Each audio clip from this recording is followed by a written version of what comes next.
Hello, everybody. Lalitha and I are back again. And Lalitha, I'm going to ask, we're going to talk a lot about the nakshatras tonight. But this is mostly going to be featuring Lalitha more so than myself. No, no, no.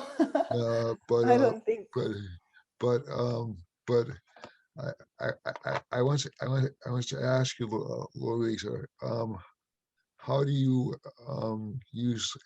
So there are a variety of ways to use nakshatras, and for those of you who don't know, nakshatras are the little lunar mansions that surround the zodiac that are sort of like a zodiac within a zodiac. So you have the 12 signs, and then you have 27 or 28 nakshatras. So Lalisa is going to give an explanation of the variety of ways you can use the nakshatras to interpret a chart. So Great. I'm going to give it to you, Lalisa. Hi, Gary. Hi, everyone. I'm very excited about this topic because it has changed my life in so many ways. And similarly, it has changed the lives of my students, my clients, and of course, my family members who were the first to hear about this as I was learning 10, 15 years ago when I was, like tentative and a beginner. So I like to talk about nakshatras in a way that is more approachable for everyone. And rather than telling you, I like to show you a little bit of how it works. So as Gary said, that there are these 27. Today we use only 27 nakshatras or constellations along the ecliptic, which is the invisible path of the sun that we don't see but exists. It's very real.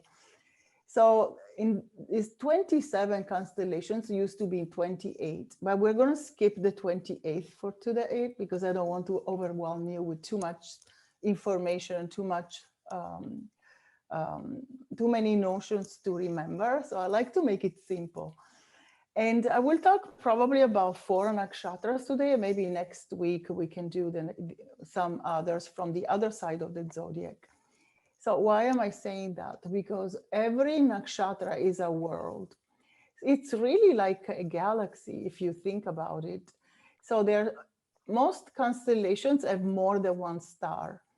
For example, Bharani has 3 stars, and it's fully in Aries.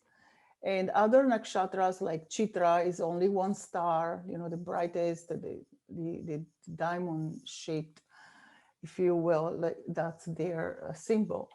All right, so let me tell you about the four nakshatra I want to talk about. So to make it simple, so you can use your nakshatra. The first thing I invite you to do is something very simple. Find out your nakshatra from your Vedic astrologer, from Gary or from me or another astrologer, and then just fall in love with it. Guess what? What's going to happen? You'll fall in love with what huge part of who you really are at the subconscious level and the thoughts that are running your life. Let me say that again. The thoughts that are running your life.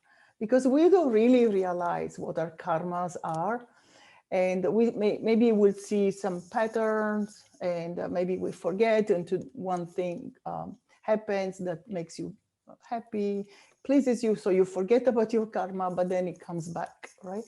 So once you find out your nakshatra, just do a Google search, nothing fancy. Don't even go to the classics because sometimes they need a little bit of training for you to understand the classical texts like the Brihat Parashara Horashastra or the Jataka Parijata, the Paradipika.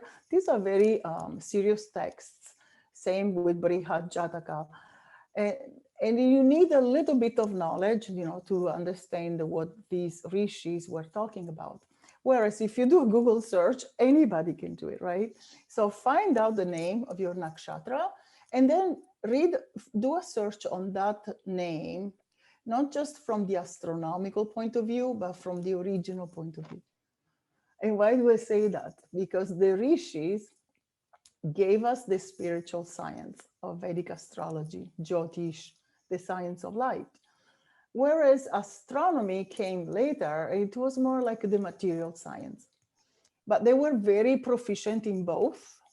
So they knew where the nakshatras were. Maybe they called the nakshatra something else. And if I understand well, NASA uses the Sanskrit names for these constellations. Because once I was doing a search about a nakshatra and said, it is formally called Kritika. I was like, what? Just as we do, we astrologers. And I was very excited about that. Then somewhere else I read that NASA also uses Sanskrit. To me, that was mind blowing. I thought, so there is relevance, right? For this perfect language, which is Sanskrit. It's used currently in astronomy, and it helps even at the mathematical level. In so many ways, I'm not a scientist, so I'm going to skip that part. But so find out your nakshatra. Let's say your nakshatra is Hasta in Virgo. So find out who's the archetype. And the archetype means the deity. So there is a huge gap today between the spiritual world and the scientific, right, Gary? Would you say Exactly. that? Yeah. Yes, I definitely would. The scientific world essentially tends to discount most spiritual traditions as, although there have been some people who've been interested in it. But most scientists tend to discount it almost entirely out of hand. Yes. Totally. There's no bridge almost, but you can find a bridge very easily. For example, a tip I give to my students in my Bliss Lab program, which is the coaching program through astrology. I always tell them, go and read that book that my guru told me to read like years ago, I think 5 years ago. It's called How God Changes Your Brain. And that was mind blowing because once you understand that even scientists, so it's written by a medical doctor, Dr. Andrew Newberg, and by a PhD neuroscientist. They're both neuroscientists. So they figured out that once you look at a picture through tests, etc., studies, etc., that once you look at the picture, say, for example, here, let me give you this picture of Muruga, oh no, sorry, Ganesha and Vyasa, right? I like to keep pictures of archetypes all over. I don't know. It's a little shiny, so I don't know if you can see this. Let me see So if I can change the image so you're bigger. Yes, yep, you can you can see see that them. a little bit? Yep, you can see them. All right, it's a little shiny, but Yep. all right. So once you look at a picture of, say, Ganesha, your brain will change. Your feelings will change. Your understanding will change. You'll become more relaxed, more compassionate. So it's a higher intelligence overall. And we have neglected that, especially when we talk about idolatry, this fear we have of being duped by the old, by the traditions. We don't want to mess with them. We want to be new and we want to be independent, but we are neglecting huge chunks of our psyche, huge chunks of our who we really are. And the subconscious mind has so much to offer. For example, we cannot even tackle today. We don't understand it.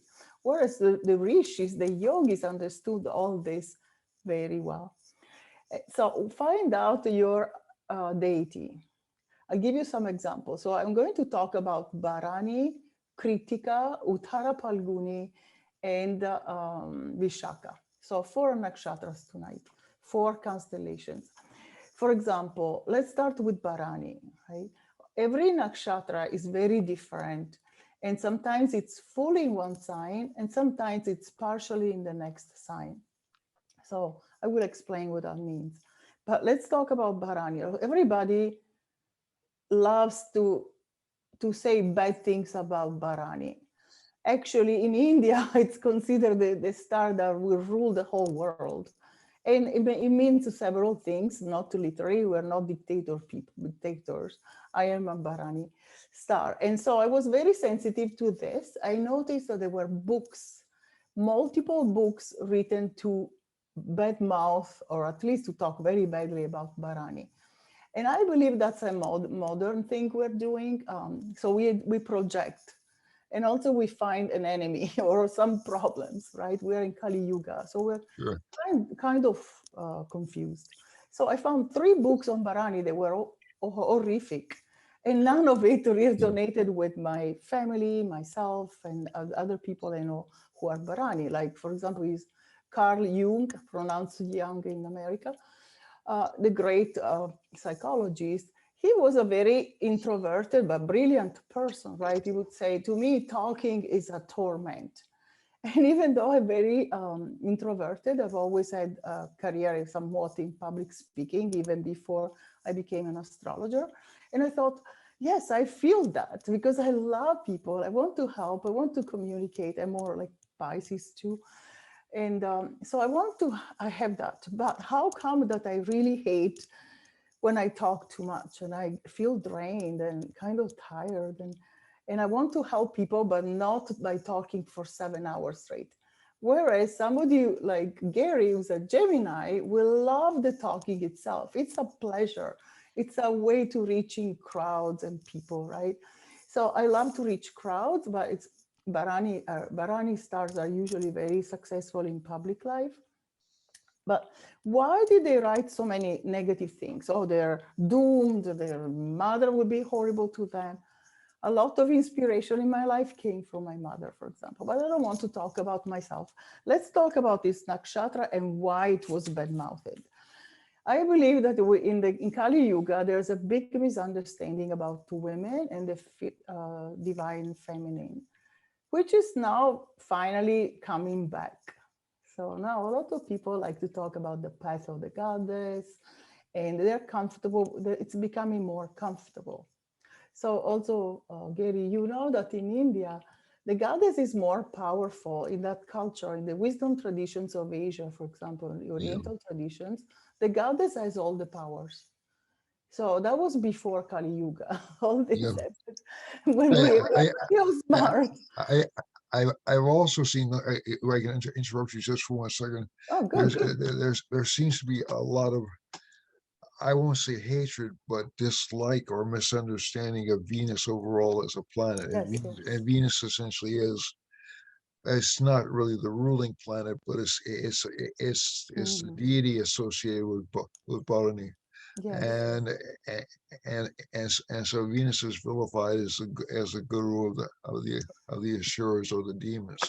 exactly. And it's really not, Demons, it's it's not as right. straightforward as that.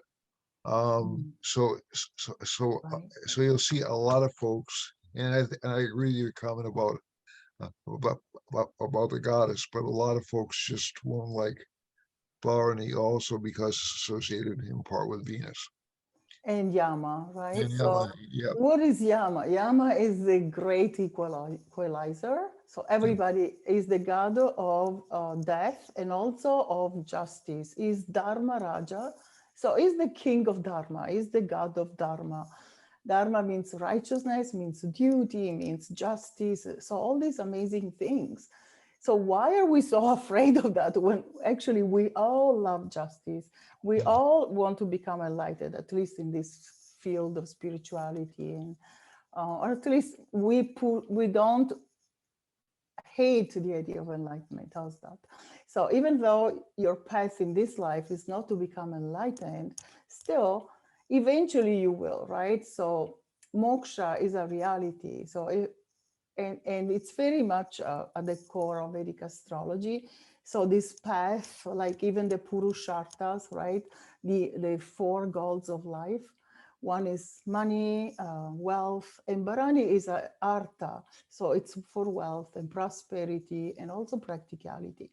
And then comes the other path, which is kama, so the pleasure, having a family, a partner, enjoying life, good food and prosperity and all this pleasure, right? After pleasure, people say, okay, enough of that. Now I want some meaning, right? And maybe they want dharma and they start looking into it and they say, actually, we're born as dharmic people.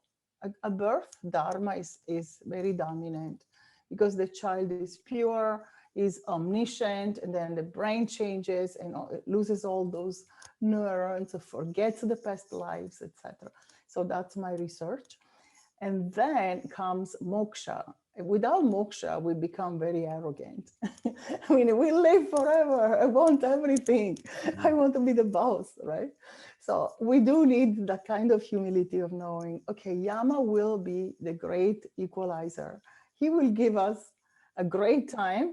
He will not do us wrong. But when the time comes, you have to leave. I mean, come on, how long do you want to live? And you can live up to 120 years. All right, then if you worship Yama, you get justice. Things will be returned to you that were taken in maybe in a fraudulent way. So it is a great archetype to worship. And you can go and Google his uh, mantra and also myth, if you like, because myths really change your brain. They change the way you see yourself and the way you live. So after For saying sure. that, right, it's been your experience? Yes, very true. Yes. So remember that all the gods have one great role. They bring virtue to the earth plane. So whether you want to believe them as literally as angels and deities and aspects of God, which is my favorite way of interpreting them, you can also believe them in a more secular way, like archetypes. These are thought forms that have been in the collective unconscious for thousands of years, if not longer, right? So when you worship, or at least you pay attention to an archetype, like, okay, let's go back to the same one. I also like to have my statue of Ganesha with me. So once you pay attention to Ganesha, or these can be Lakshmi, or it can be Yama, it can be another deity, what happens? You become like that being. You get help from that being. So once you write down your nakshatra, find out the deity. Next, find out the lord of that nakshatra. The lord means the planet that rules that nakshatra. In case of Bharani, is Venus. So Venus, what happens with Venus ruling this nakshatra? There's a lot of creativity. There's artistic sense, and a lot of Bharani people, they're good in a career in writing. All these gifts given by Venus, of course, come with some responsibility that you don't, hopefully Bharani will not get out of control with this. But Venus is a Brahmin planet. So don't think of Venus just as a Rakshasa ruler. He's not just the god of the demons. He's also a Brahmin in his own right. So I say he's because he's a male in the Vedic system. All right, so all those books about hating Bharani. Bharani is the womb of the goddess. It's also the reproductive organ of the female, human female. So it means bearing a fetus to completion. So don't we want that birth? So it's really the cycle of birth, death, and rebirth. So that's very important to remember when you judge a Bharani star, whether you're a student or whether that's your nakshatra. So please don't rush to conclusion, just go deeper. This is one of the most misunderstood nakshatras of all, according to also Vedic astrology texts, etc. So go a little bit deeper. All the gods, all the nakshatras are divine. Next, I want to talk about is another favorite, Kritika. I love Kritika. It's fierce. Actually, more than fierce, I'd say. Okay, Bharani is fierce because it's really not just for having fun. It's really a lot of responsibility and work. And Bharani people work very, very hard. They're overworked, overburdened, in fact. And so Kritika is more sharp. It has this sharp nature. And in fact, the symbol is a razor. And what happens with Kritika? They're very successful people. Sometimes they sound arrogant because who is the Lord of Kritika? Is the sun, and the sun is the ruler, right? Number one. He's he's the planet of the kings and the rulers, the politicians, etc. All those who have power. All right, so Kritika sounds a little like that, but they're really talented people. And there's one, as it enters into Taurus, that's where the moon becomes exalted. So imagine there's also a lot of gift from Venus in this nakshatra because Taurus is ruled by Venus. So it goes from Aries, Mars, into Venus, sign of Taurus. So they're very much karma oriented. They want to enjoy life, but they still have like the responsible people that they want to achieve things, that they want to help others. So they're pretty much righteous people. All right, so the other nakshatra that I love, it's Uttara Palguni. And I don't know if you've read the Ramayana, Gary, I'm sure you have, but most people in the West don't hear about the Ramayana. And I think that our life and education cannot be complete unless we have studied the Ramayana, because it's really the story of life, even as it is today. There is a race of demons who is troubling the human beings and trying to gain power. They eat flesh, they eat humans, a lot of things that happened at that time. And then the devas, the gods, were called on by goddess Bhumi. She is the mother goddess, the earth It's a goddess, goddess, yeah. right? So she Yeah. was panicking. All these Rakshasas had so much power, especially one called Ravana. So the goddess ran to Vishnu and cried and said, please help me. I'm in big trouble. And this guy is getting so much power and is eating humans, is stopping the fire rituals that the rishis were performing. So the consciousness was dropping on the earth plane very quickly. So now don't fear, because of the interaction of good and evil has always existed. And that's the divine design. So, but at that time, the consciousness was dropping. It was Silver Yuga, right? Treta Yuga. Yeah. So Vishnu said, no worries, I'll come back as a human and I will fix that. I will fix that guy. So he was born as a prince in a royal family of the Sun dynasty. And why was Uttara Palguni mentioned almost in every chapter of the Ramayana? Because Uttara Palguni is ruled by the sun, and that's when all the royal kings, in the Sun dynasty, so like the Raghu, for example, which was Rama's family, that's when they use this time to perform their coronations, their marriages, to start a war. So it's really a nakshatra of patronage. So if you want to contact a VIP, hopefully that's a good nakshatra for you. You want to use that time window. And it doesn't last very long because in Leo it lasts a little bit longer.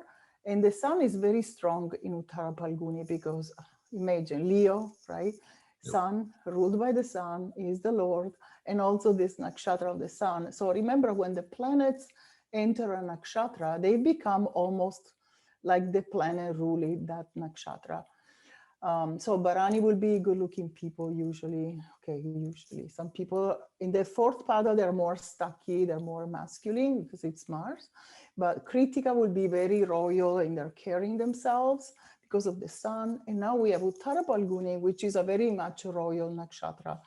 So we will see people are dignified, they speak very nicely, they have good manners, they care about tradition, etc. Right? Is that? Yes, yep. And I just wanted to mention the story of Ravana is also interesting because it's and one student of mine had mentioned this to me. He said it seems like all the demons or the bad guys who Yeah. obtain power by following the prescribed rituals. They don't break Yes, exactly. they don't break the rules. They don't break the And rules. They yeah, follow the rules. they Follow follow. Shiva. Yep. But as you said, something gets out of balance and it has to be fixed. And that's when Vishnu gets involved to preserve, because Yes, his mission is to preserve life. yes, right. Yeah. So Vishnu preserves life on the earth plane. And right now we see that sometimes it seems on some days and with some events, especially 2020, that their consciousness has reached an all-time low. So that's actually no panicking. That's not a time to panic. It's actually, it means that now the dawn is coming. So That's that right. means that the new age, not the new age. Sorry, I don't mean that one belief system. I mean really like a golden age, a time when the truth returns, and there's an interest in these texts already, and a lot of people are studying Vedic astrology like never before in modern times. Sure. So that makes me very excited.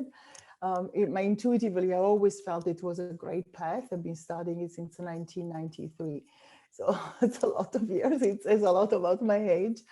But regarding this nakshatra, Uttara Palguni, so it is a star where you get help from VIPs if you need help, if you need to write a proposal, you may want to use that time window if it's a good time for you, for your moon.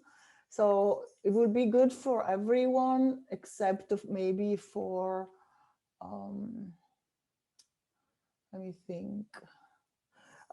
It's too long to explain. I don't want to confuse you, but just to find out through a Vedic astrology consultation, which are the power times for you. So some nakshatras will be better for you because there's this chart that we use in Vedic, the Tarabala, that depending on which nakshatra your moon is, that's how you choose your power times. Also depending on the sign of the moon. So for some people, that's a bad house, right? If the moon is in the 8th house, you like Aquarius people, Virgo becomes their 8th house. So don't do anything. Aquarius moon people don't use that when the nakshatra is in Virgo. But when it's in Leo, you can use it and it's very favorable. It's the moon in the 7th house, which is just perfect. Okay. Having said that, so the war against Ravana happened or began actually on Uttara Palguni. Even Rama's marriage happened on Uttara Palguni, but then there was a trick. The gods didn't want him to be happy in his marriage, otherwise he would have sat in his palace happily ever after, but they wanted him to go in exile because he had to kill all these demons. Okay, Ravana was not a total beast. I mean, he made a lot of horrible mistakes. He was very egoistic, and that usually is the downfall of people because ego destroys. But he was a Jnani, he was very intelligent, and he was very well versed in the Vedas, but he misused that knowledge. So similarly, when you get all this information about your nakshatra, etc., so make sure you use this information for good. It never helps to try to use it against someone or even to get justice. Just pray to Yama and you will get justice. You can also get longevity by worshipping Yama, for example. If you worship Aryaman, I wanted to talk about Aryaman, that governs Uttara Palguni, is the deity archetype. So you can invoke him with his name. No need to look for fancy mantras. Even I don't think I have a mantra for him. You just ask in your own words. With humility and love, you can reach anything. So just say that you need this help. Please help me and thank you. And I promise to use it for good. That's all is needed. That's when God listens, whether it's an angel or God, they listen.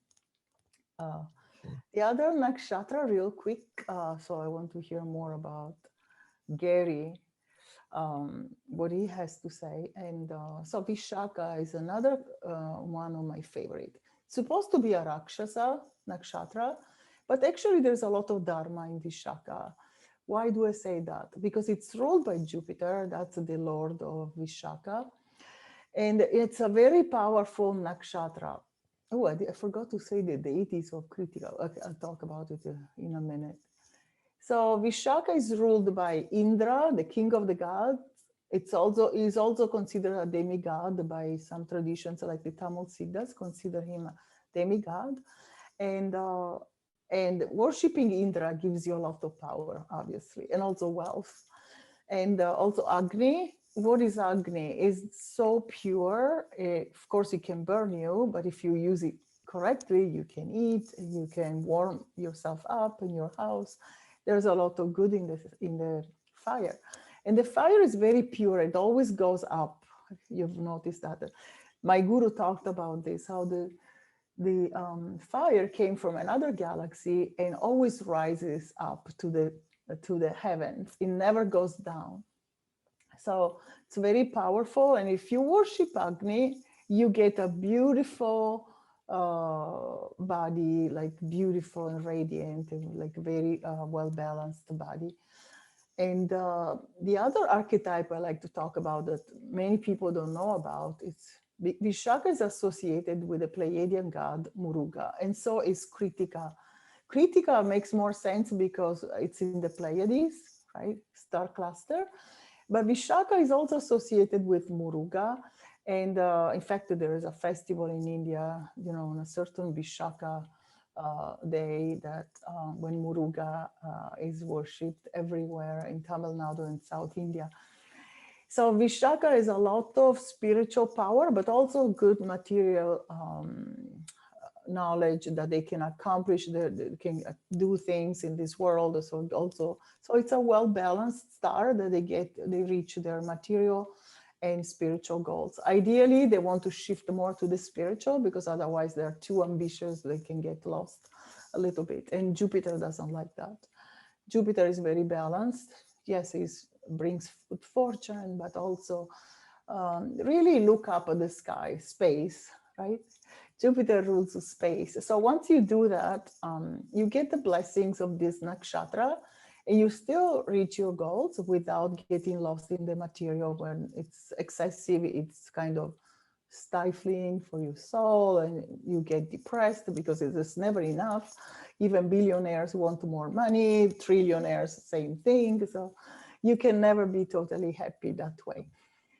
All right, so I want to ask now, I'm very curious to hear what Gary has to say about the dasha system. Why am I saying that? Because the nakshatras are very much associated with the beginning of a dasha. So if you, depending on the degrees of your moon, for example, and the nakshatra of the moon, you begin a certain dasha period, which means the major period of the planet that completely takes over your consciousness. And that has so much power because the planet will bring you thought forms and pretty much you become almost like that planet. So if it's Saturn, watch out. Those thoughts may be very pessimistic. If it's Venus, also watch out because you may get carried away with pleasures. Okay, but I want to hear more about what Gary has to say. All right, that was an excellent analysis. Thank you very much, Lalitha. That was wonderful. I learned some things from that. Oh, Okay, but I have a few planets in those nakshatras, so which one? Jupiter's in Critica, Fantastic. and Mercury's in Hasta. Mercury and Sun. That's fantastic. That's exalted. Right. Yeah. So but I think one of the things that paying attention to the deities, I think, is really important because that's, there's a section in Brihadarashtra or Shastra that talks about the incarnations of Vishnu through the planets. And I think that's, personally, I think that's one of the most important sections for an astrologer to study, because then he gets he or she gets a better understanding of the nature of the planet. So Venus isn't just this, absolutely, this wilting beauty who's all starry-eyed and in love at all times. It's a Vishnu incarnated as essentially the strongest warrior on the planet, through Venus and Parashurama. there are hints about And the that. But most dangerous too, yeah, yeah, yeah. the fiercest of all. All And the kings were like, oh my God. and Parashurama came to purify the Yeah. Kshatriya Yes, caste. yes. The Yeah, Kshatriyas were really yeah, shaking in their boots all the yeah, time. yes. But there's also a lesson about that. Just to digress just for a second, Yeah, there's glad to hear. also a lesson in that in Venus, Parashurama is asked to do a series of acts which will even hurt him emotionally, acts which will actually hurt his family, Yeah. and he does them without question. And then then for a boon, he's asked, "What do you want?" He said, "Bring these people back to life." Oh, I don't know that. I So, didn't know yeah, that. I yes, forgot. But yes, I so, know he asked Rama to remove his anger yeah, because yes. it was So, very destructive, very, very destructive. well, Jamajini, his father was a guru of a group, and he had a wish fulfilling cow, Oh, and yeah, Jamajini. Yes, yes. the Rakshasa stole the cow, Hmm. but and he really took off after the Rakshasas. And number one, to reclaim his cow, and number two, to avenge his father's death. But his father had also asked him to kill his mother and also his other family members who would not kill the mother because the mother had an impure thought. And Parashurama did it right away. That was his father. That was his guru. He did it without question. And he said, "Okay, I can give you whatever boon you like." He said, "Just bring them back to life." Yes. So Okay. he, of course, he was Vishnu. He was never really evil, but he Yeah, did. Yeah, he followed the yeah, law. yeah. But I think there's sort of an important concept here, because essentially, when you're looking at Venus, what is love connected to? Love is connected to sacrifice, is compromise. It's not necessarily doing Compromise. it, not necessarily doing what you want all the time. Right. Okay, sometimes it's doing what you have to do. Yeah. So even though it's a rather brutal story, it also gives an idea of the nature of the planet, which is more. If someone truly loves someone, they will give up their entire life for that person, or for that thing. Hmm. It So is a transactional love, as you said, yeah, because it's like I make you happy, and so you make me happy. So yeah, it's yeah, an exchange, but there's a lot of compromising and sacrifice yeah. But uh, but you but, that but you got there's but a you got but you can also bring that into the arts as well. So the arts require that kind of self-sacrifice, that kind of total dedication. So, and again, Venus does have to have a connection with value, but it's also connected with, as you said in Varani, the yoni and the creation of life. And whatever life is created also has to end after lived its illusion, right? After it's gone through whatever it needs to experience. So we come into Earth, everything that's born must die. Okay, so essentially, that's a critical stage in a person's evolution, because if we go, and one of the theories is that we reincarnate because we haven't detached sufficiently enough from our desires, or we haven't seen our desires fulfilled enough. And even in autobiography of a yogi, one of the I think Lahiri Mahasaya came back, and his sole wish was to see a golden temple devoted, and it seemed like such big yeah, diamond palace or something like that, right? yeah, Like a big yeah, palace full of yeah, gold and yeah, gems. Yeah. yeah, yeah. Eh, But devoted to God, not devoted, not for him, but he just wants to see that. But so he reincarnated in order to see that. So it isn't always necessarily the idea that, oh, I didn't win that election, I'm going to come back and I'm going to win that election this time, or I didn't get that girl, I'm going to come back and get that girl or that guy. It's also these other types of Hopefully not. yeah, But these other types of desires. So I'm going to switch from that into talking about a little bit about the nakshatras, because this is actually and I can connect like weird points in time pretty easily. Basically, basically, as you said, the nakshatras are what's rising. So we have a rising nakshatra when we're born. We also have a moon nakshatra when we're born, and the moon is our mind. This is where the mind is when we're born, and this is what the mind wants to experience when we're in life. So the mind wants to experience a sequence of activity. So if a person was born during a Rahu nakshatra, as I was one of those lucky people born during a Rahu nakshatra.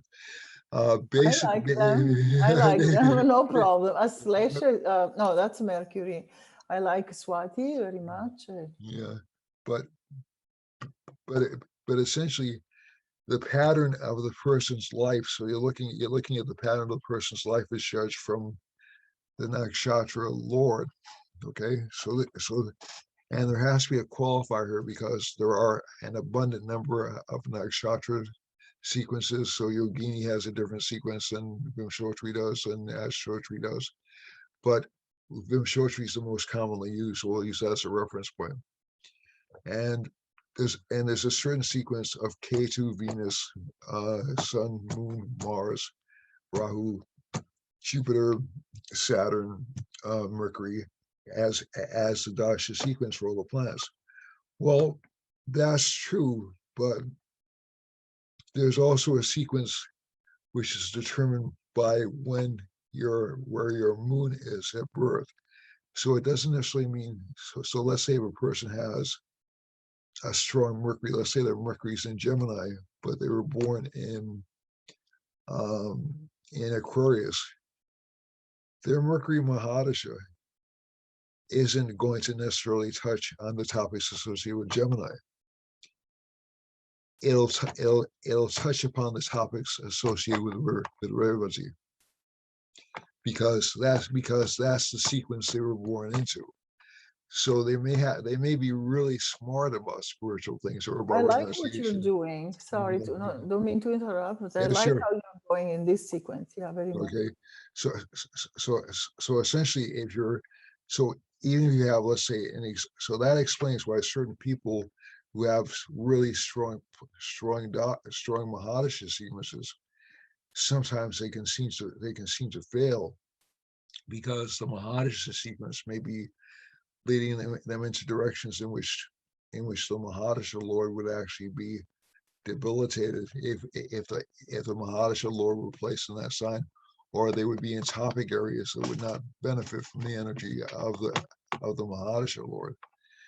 And I'm using failure, or they'll emphasize different things. So like a Bill Gates will emphasize wealth over another person who will emphasize spirituality. I'm not saying Bill Gates is an unspiritual person, but you get the point that I'm getting to.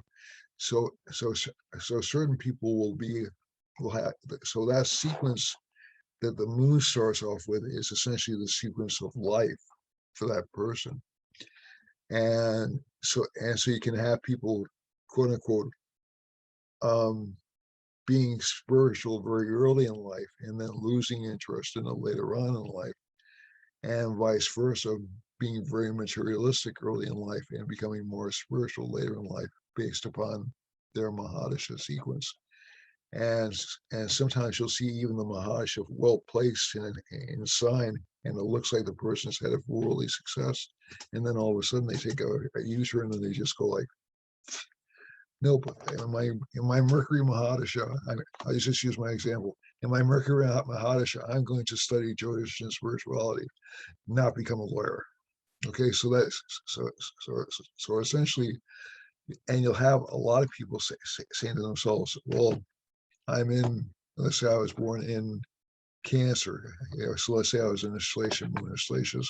Ashlesha is another nakshatra I like it. which has a really bad rap. It's not fair. A Yeah, lot of ruled by the Naga. So sometimes you think, okay, it's associated with Rahu and Ketu. yeah. Really, but it's really a very intellectual, intelligent nakshatra, which I like actually. Yeah. So essentially, the dasha starts with Mercury. that person will be very, very much attuned to spiritual life early on in life, because they'll be towards the end of the nakshatra, towards the end of Cancer, and the subsequent mahadashas will push them into more even Ketu will push them into more financial interests. Venus will push them even further into more financial interests, and Sun will push them even more. By the time they hit Moon, though, Moon will be in Virgo, so it'll be a little bit tougher for them. That Mahadasha will be a little bit tougher for them. Because they're not friends. Yeah, and also because they're not. Moon in Virgo tends to overthink and worry a lot. I have a son like that. Yeah. He's very bright, but he's always worried. Even if the person's moon is in Taurus in an exalted position, that person will still feel anxious during that Mahadasha. Obviously, it'll be affected by, but there's essentially, so this is what I would call a progressed interpretation of what the beginning of the Mahadasha. Also, and I think we touched on this last week, you also want to look and see what the beginning of the Mahadashas, the planets look like. So, but but but that drive and the psychological drive for that person is more connected with what's going on with the nakshatra that their planet rules than where their planet is placed. So there'll be a very large component of, so let's say if they're in a sequence which goes from, let's say, a 6th house to an 8th house, so you'll go through several nakshatras which go from 6th house to 8th house. That 8th house Mahadasha may be tough in terms of the person feeling closed in or in prison. Or they will lose a lot of material things and then be Yeah. crushed for some time with some Yeah. depression or stress. Yeah, but they may also individually. get into the more occulty sides of spirituality. So Sometimes too much. but that's not really such a bad thing, because that has to do with Kundalini arousal. That has to do with, if it's handled correctly, that has to do with Kundalini Depends, arousal. right? It It's all depends. it's Like all Jupiter in the I've never seen great results in my yeah. view. Oh no, I'd agree, because Depends on Jupiter. the dharmic level Yeah, of the yeah, chart. yeah, Otherwise, yeah, you can get into magic and other weird yeah, things, and then yeah, you can yeah, get out of control. yeah, exactly. So that's the hidden secrets. Jupiter doesn't like being in that house for a variety of reasons. It's more connected with planets like Mars and Venus, to be truthful. But but ba- but basically, 8th house can have some benefits, because you can learn a lot of Absolutely. secrets. You Venus can and learn, Mercury are okay in the eighth house, yeah, I yeah, think, yeah, in my experience. Yeah. yeah, yes. So essentially, the planets which are less, so Jupiter's also, I'm glad you mentioned Jupiter, because Jupiter's um Angiras, yeah, another one of Jupiter's names is Angiras, and he's the son of Agni. Okay, he's a son of fire, basically. So so Jupiter has that natural lordship of Sagittarius and Pisces. So Jupiter can actually be, at times, can actually be warlike. Uh, In Sagittarius, yeah, definitely. yes, yeah, Kshatriya, right? yeah. Yes. So the art of war in India was the Danu Veda, right? Okay, Danus is Sagittarius' name. It's the arrow, right? So Ah, it doesn't. Yeah, Hitler had Jupiter there. I was yeah, not so yeah, sure. yeah. Oh yeah, He definitely. did, right? Yeah. He definitely did. So Jupiter, depending on the placement in the chart, all planets are capable of good and bad traits, right? But basically, I think what I'm trying to say is the nakshatra sequence essentially sets the sequence for the life. The area or emphasis you'll be interested in is actually set by the nakshatra sequence, much more so than by where the planet is placed. So, and I've tested this out, and it seems to be, at least psychologically, that's where the person is. So let's say if Mercury's in Revati, they may study like everything they can about spirituality. I mean, but literally then every. never accomplish the goal of that study. Yeah, Like I yeah, was studying this chart to give you a quick example. You're absolutely correct. Somebody who had a very intelligent birth chart and a lot of money, a billionaire, a woman, was writing her book for 10 years. Now, I'm sure she had ghostwriters, she had plenty of help, plenty of editors she could have reached. She never finished the book. And that's typical of Mercury, very intelligent Mercury, but will be spinning its wheels, yeah, right?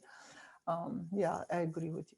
yeah. So I think when you look at, if you can look at that, I mean, that won't make the entire chart, but if you can look at the actual sequence of Mahadashas, or the sequence of nakshatras after the birth nakshatra, that'll give you some really strong clues for the destiny of the person. So even if the planet is really well placed, it'll protect the person.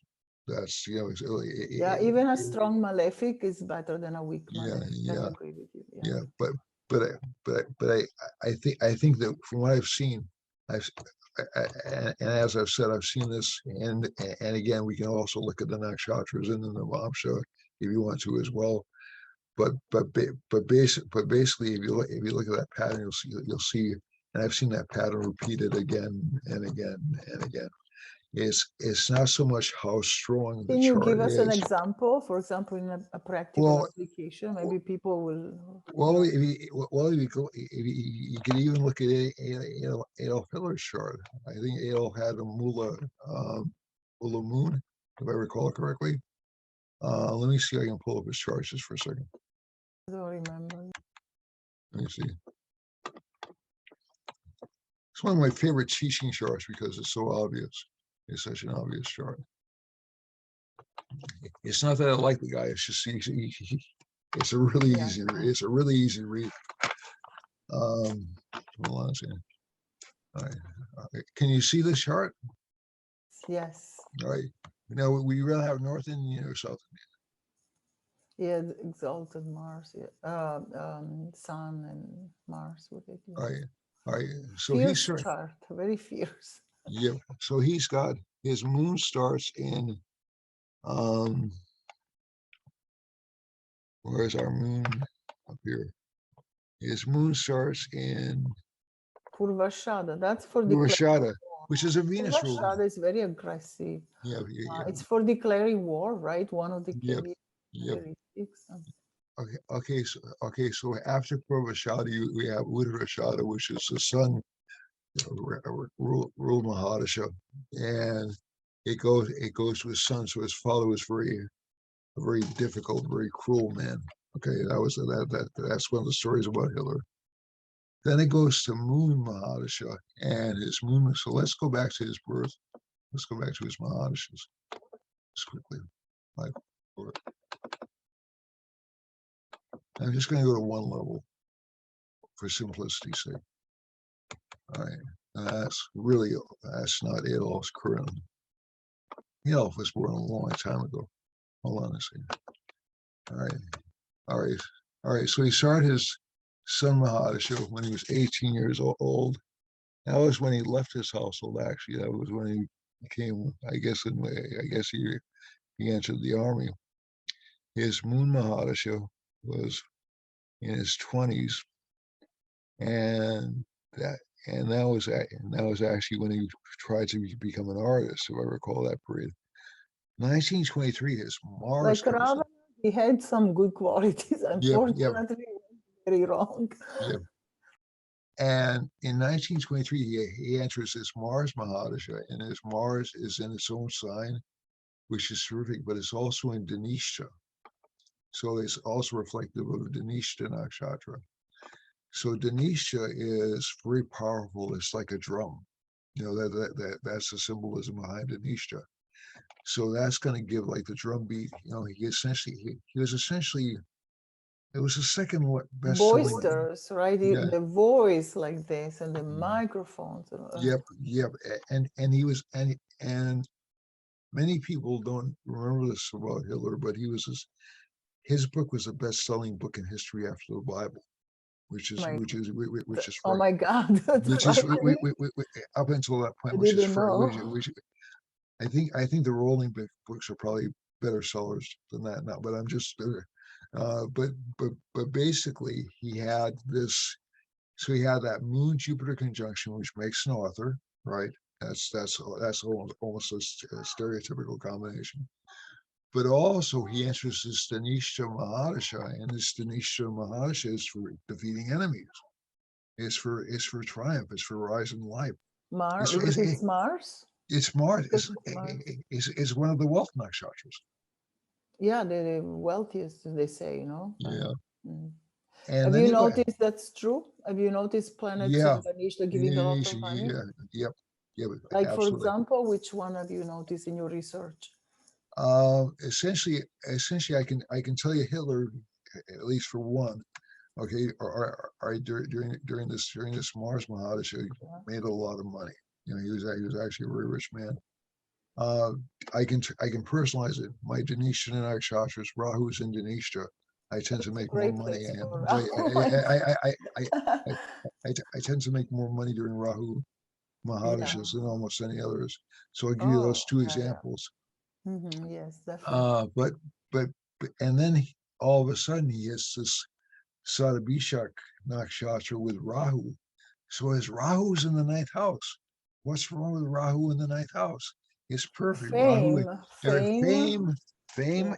yeah. Rahu's in In kind of in its own sign in yeah, Aquarius, in and Tula. it's in Punarvusa. I mean, in Kumbha, yeah. Yeah, and it's in Punarvasu Nakshatra. What's the story behind Varuna, the ruler of Nakshatra? Oh, it's in Gemini, which is a great place for Rahu. Yeah, yeah. But this gets back to your story. What happened to Varuna, the ruler of the ruler assigned to Sadabhishak? He got deposed by Indra. Okay, so he entered his Rahu Mahadasha over here. This is his sequence. Rahu gave him great triumphs in the beginning of it, right? But it's never going to let him hold on to power because Varuna couldn't. Okay, so this would be the nakshatra in which he would become deposed. If you just look at that, and there were a lot of other. Theoretically, some people think he was alive after the war. But yeah, still deposed. Yeah, but he was thrown out of power. I mean, Yeah, he didn't have that official role anymore. Yeah. Yep. So around 1945, that was quote unquote the end of Nazi Germany, unless you want to go to Argentina, let's say. Right. But basically, this Rahu Mahadasha, it ended. So in 1948, he enters this Jupiter Mahadasha, and that also transitions. But I think overall, if you look at this, you can kind of see the pattern of where the life transpired to or moved to. If you follow that sequence. And again, this is just one example, but I think it's a very compelling one. So I just want to illustrate it with that. I'm going to take the screen. Let's just turn off the screen now. Okay. So I could probably pull up a bunch of charts and show the same thing, but that's like I said, that's really one of the reasons I want to show that was because it was such an obvious. Yeah, these are great examples on how it works. Yes. Yeah. So anything else you want to add about before we wrap it up? No, I think that's about it. So definitely the planets will change a lot depending on their nakshatra, right? And their archetypes and lords, etc. So don't give up, because even if the Mahadasha is not great, through the Vedic remedies, you can change those thought forms that come from the planets and from the planets ruling your dasha and minor periods, which are called bhukti, etc. So Vedic astrology is the only thing I know where you can actually fix your karma, because karma is created by your thoughts, right, Gary? Right. So it's nice to remember to people, I think, that there's no life sentence. A bad planet can be fixed Yep, exactly. to a great extent, at least 20% through fire rituals. And also, it's important to remember that no day is the same. For example, every day is ruled by a planet, and maybe during that same Mahadasha with the same bhukti, the same everything, the next day will be ruled by a favorable planet. And you have a chance to act on those energies and make the best of them. And so you're not destined to have the dasha, the losing planet, if you want to call it that. But actually, all planets teach us great things, and they're just our friends. Yep, exactly. And I think that the big lesson the chart teaches us is how to navigate our karma. So it's the most successful and maybe the least painful, because the more pain you have, the more you attach to pain, and so that attachment will lead to reincarnation Yeah. anyway. Yeah, and this identification with pain is very much part of our Kali Yuga, and we get lost in it. Yeah, it's so difficult to get out of it. Yes, exactly. All right, All Lalitha. right, thank you so much. I really enjoyed it. Same here, Lalitha. Uh, Thank you very much. Very interesting. See you all soon. Bye bye. Bye bye.